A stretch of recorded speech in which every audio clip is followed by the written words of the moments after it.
Good evening, everybody. Welcome to Voices of British Orthodoxy. I am, of course, Rida Lazar. We have a couple of saints for you today. Only one entry actually came up in the Celtic Saints sites, but as it didn't have a, what's it called? I figured it was best to avoid it. We do have 3 entries, for 3 entries for the group chat.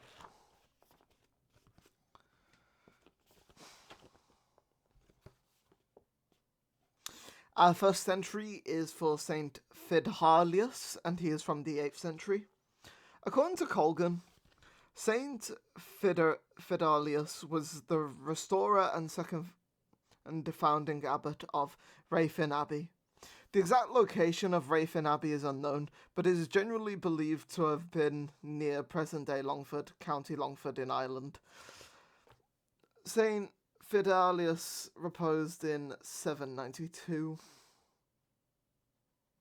His entry just says in the group chat just says his name, restorer of the monastery of Raffin in Ireland, and then in brackets we've got 762 AD. Our next saint of the day, and the final saint in the book, is Saint Melorius, also known as Mylor, and Melor, but with like a accent on the E. And he is from the 5th century. Saint Melorius is claimed by both the Cornish and Bretons as a native son. According to the Cornish tradition, Saint Melorius was the son of a Cornish chieftain and convert to Christianity who was martyred for his faith. According to the Breton tradition, Saint Melorius was a prince and only 7 years of age when his uncle Rywal killed his father, Saint Miliau, who we commemorate on the 24th of July, and wished to kill Saint Melorius as well. However, a council of bishops intervened, and Rywal settled for maiming the boy by cutting off his right hand and left foot, which were replaced by silver and bronze prostheses.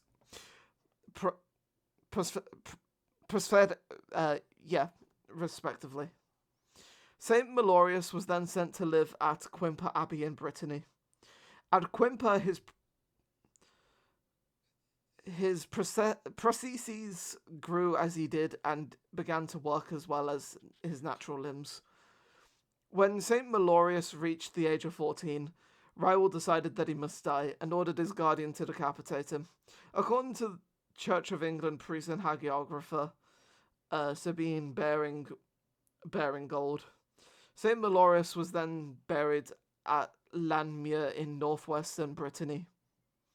In time, Saint Melorius' cult is said to have travelled to Cornwall, where he came to be claimed as a native saint, with churches dedicated to him in the civil parishes of Mylor and Lincolnhorn.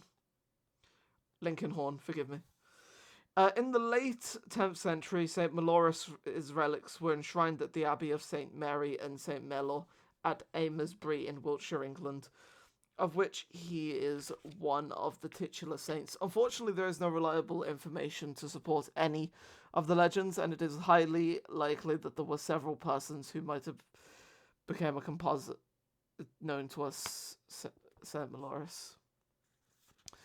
He does have a Troparion in tone 4, which I do also have here, and I'll bring this up for the rest of the thingy. Tone 4, Troparion of the Holy Martyr Melorius.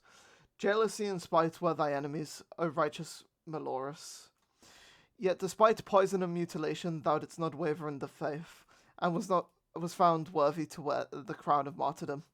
Pray, O Holy One, that following thy example we may withstand the assaults of every enemy and finally attain eternal salvation.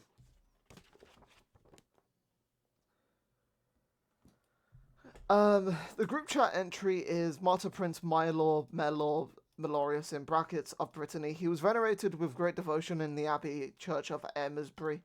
It appears that he was an early martyr and of the ancient British race, but we have no authentic record of his acts. It is said that he was the son of a prince of Cornwall, and then there's a more information thing that was put in after the initial grouping of saints that says, Saint Melor's legend makes him a prince who was only 7 when his uncle, Rivard/Rywal murdered his father. Saint Milial or Milio. Real wished the child's death also, but was dissuaded from carrying out such intentions by a council of bishops.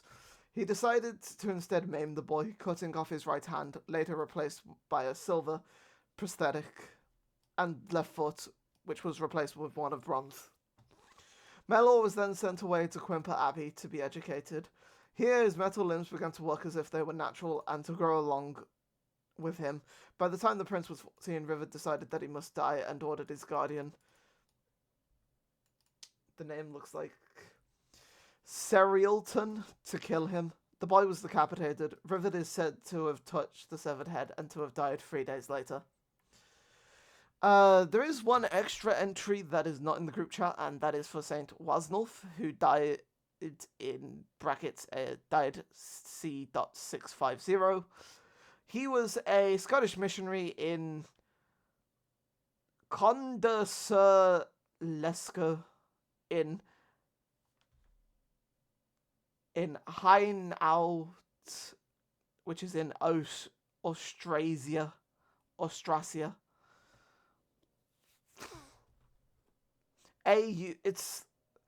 It's basically spelled the same way you'd spell Australia, but with an S instead of an L. Anyway, I'll leave that in the description for you all tomorrow. Today on the old calendar is, of course, the protection of the Theotokos, so I hope you all had a wonderful Theotokos day. May she, as well as these holy saints of Great Britain, intercede for us before the righteous judge. I've been Reader Lazar. I don't think there is any saints tomorrow, but you never know. Anyway, God bless you all, and Amen.